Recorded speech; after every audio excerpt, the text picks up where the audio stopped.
Hey guys, today I want to talk about the power of perception. And I'm going to use two examples, kind of silly, but you're going to get the picture.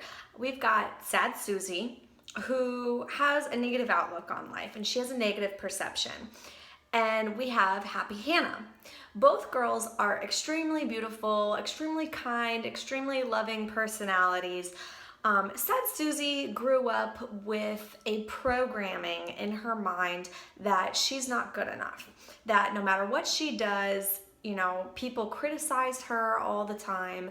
People complain to her, people look down on her, they talk down at her, and nothing she ever does ever seems to be good enough. Then we have Happy Hannah. Happy Hannah is somebody who she believes in herself. She has a lot of self-confidence, a lot of self-approval, self-affirmation. She truly believes in the best in people and believes that the world is working for her, that things aren't happening to her, whereas Sad Susie thinks that life is always happening to her. Happy Hannah believes that life, no matter what happens, is always happening for her good and for her benefit. So we've got these two different perspectives going on. And, a lot of times what happens, I'll give you a perfect example of this. I'm driving down the road and there's a big pothole in the road. And I call my girlfriend, Sad Susie, and I'm just like, hey girl, I just wanted to give you a ring real quick. I just ran through this road I drive in my hometown and there's a giant pothole in it. Now, Sad Susie, she and Happy Hannah, they both are managers of the roads in Orlando and they both take care of all the roads, all right? So it's their responsibility. So I call Sad Susie on the phone. Hey, Sad Susie, I ran into this pothole, just wanted to let you know. Hopefully this is helpful for you. And you guys will be able to fix it. Just wanted to let you know, girl, we'll talk later, bye. Sad Susie gets that phone call and she gets very upset. She goes, Selah, you're such a terrible friend. What do you think? I don't know how to do my job or something? Like, I've been doing this for 6 years. I work 60 hours a week. I'm always on top of it. Well, you're basically saying that I don't do my job good enough. And the one road I miss is the one road you choose to complain about it. You're a crappy friend. Click. And she hangs up on me. She's super mad. Same situation happens. I call Happy Hannah. Hey, Happy Hannah, I just want to let you know that there's these potholes on the road and I drive. Just hope this is helpful information. Hopefully you guys will now are aware of it. You'll be able to fix it. Happy Hannah goes, oh, thanks, Selah. Yeah, man, that must have just been an oversight, or we've been so slammed I haven't been able to get to it yet. Or, yeah, I did know that. We're going to be getting to it next week. Thanks for calling to let me know. I really appreciate it. You're the best. Always got my back, girl. Thanks so much. Can't wait to have lunch with you tomorrow. Click. Exact same thing happened to two different people. There were two very different responses based on their personal perception. Sad Susie has a perception where people are constantly criticizing her because truly deep down inside, she doesn't feel good enough. She's probably got a standard of perfection that she knows she doesn't meet. And when people point out her imperfections or point out her flaws, she feels the need to defend herself and the need to maybe attack even out of defense, And whereas Happy Hannah, she believes that it's all good, that she can only do what she can do and that she's doing her best and she's proud of her own work, and she believes that people are just trying to help her for her good and for their good, just to better society, that it's not a personal attack. She doesn't take anything personal, right? Whereas Sad Susie takes everything personal as a personal smash to her ego. Happy Hannah just takes it as, I'm great, you're just trying to help out.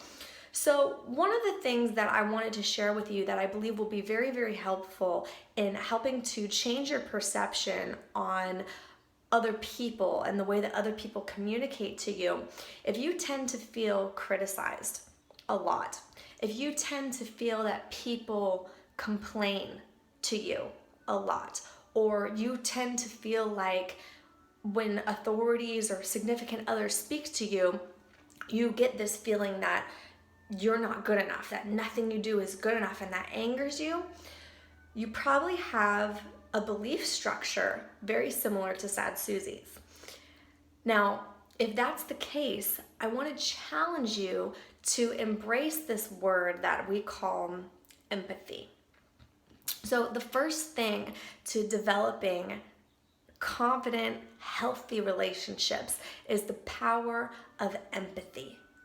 Empathizing with the other person, and we've been taught since we were little kids to see things from their perspective and to try putting yourself in their shoes.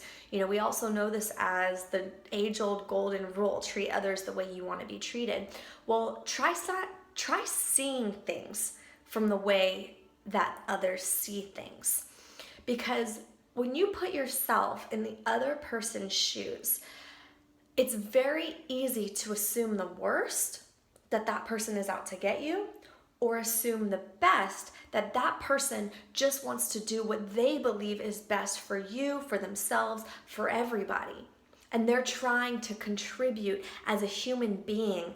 And if you begin to see people as good on the inside, that they just want to contribute, even if the reality is that they're angry, awful, nasty people, if you have the happy Hannah perspective on life and you put yourself in their shoes, if they hit your car, you get in a car accident and they hit your car and it's completely their fault, and they get out of the car and they start yelling at you and start freaking out, happy Hannah is going to respond like this.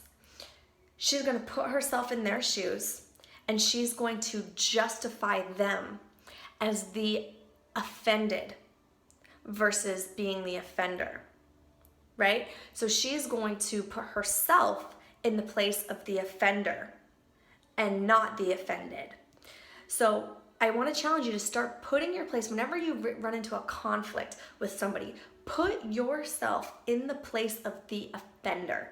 Just practice it for like a day, practice it for like a week, okay? Where whenever something goes wrong, take responsibility for it and assume it's your fault and assume that you were in the wrong.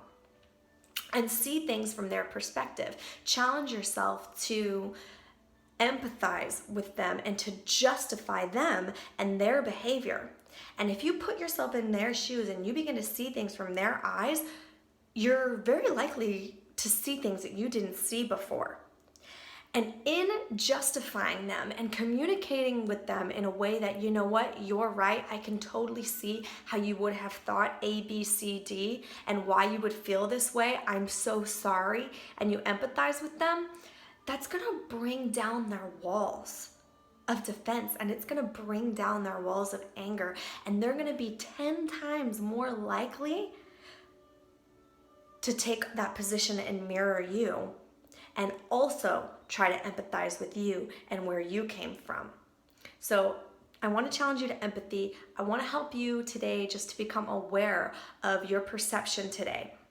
And how you know you're on the Happy Susie track is if you're asking yourself, are these people for me or are they against me?